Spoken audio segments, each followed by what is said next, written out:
La clase de hoy es derivadas parciales de orden superior. Entonces, bueno, empecemos. Si z es igual a f de xy, entonces las segundas derivadas parciales vienen dadas como se notan a continuación.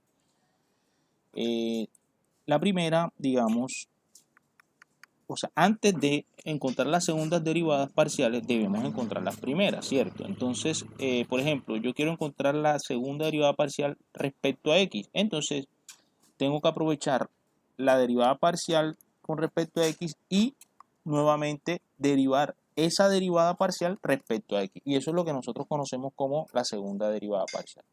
Ahora, si yo quiero encontrar esa primera derivada parcial de x que encontré en un principio, pero respecto a y, entonces tengo que hacer uso de la derivada parcial respecto a x, pero derivarla ahora con respecto a y.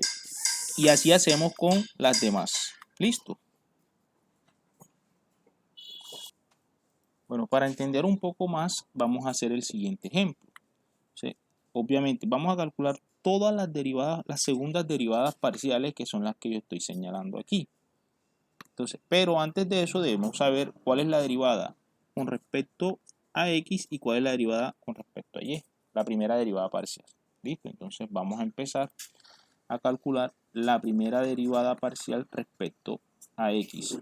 Que recuerden que tienen diferentes notaciones. Entonces vamos a derivar y me quedaría con respecto a x, como lo dije en la clase anterior, y sería constante. Entonces me quedaría 4x por y más 2xy a la 3. Esa es la primera derivada parcial respecto a x. Vamos a calcular la otra primera derivada parcial, pero respecto a y. Y me quedaría lo mismo, pero aquí quien sería constante sería x. ¿Listo? Entonces continuamos. Sería 2x cuadrado más 3x cuadrado por y a la 2. Entonces ya tengo aquí las primeras derivadas parciales. ¿Listo? Bueno, entonces ahora sí me están pidiendo que calcule todas las segundas derivadas parciales y vamos a empezar con la primera. Vamos entonces a hacerlo primero. O sea, ¿qué es lo que significa derivar fx respecto a x? Es tomar esta derivada y derivarla respecto a x. Y eso sería, a ver, aquí de igual forma como hicimos con la primera, aquí y sería constante porque estamos derivando respecto a x.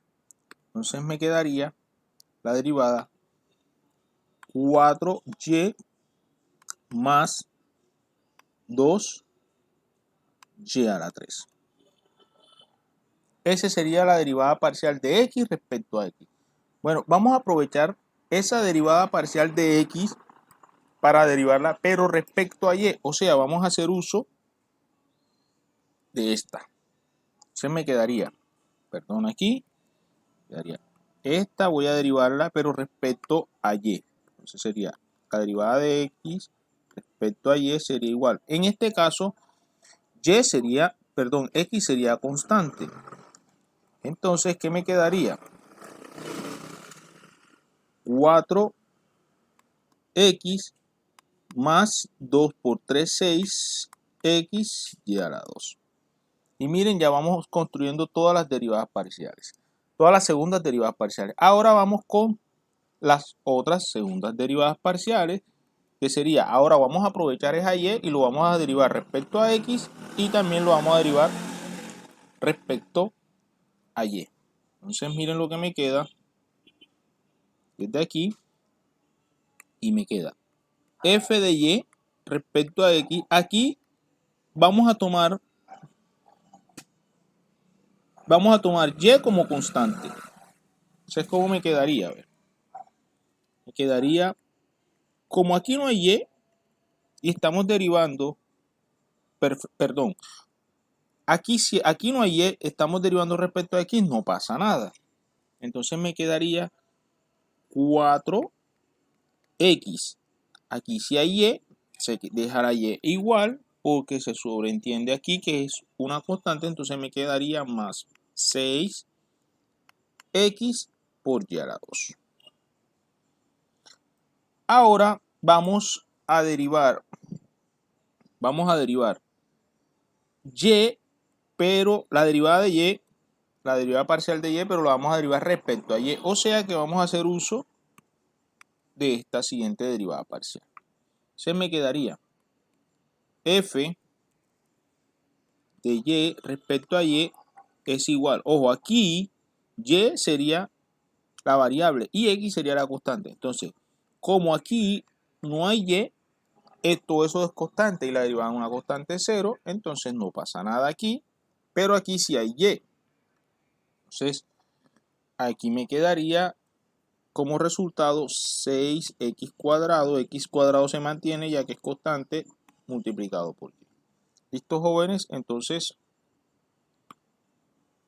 aquí tenemos todas las segundas derivadas parciales. Está 1,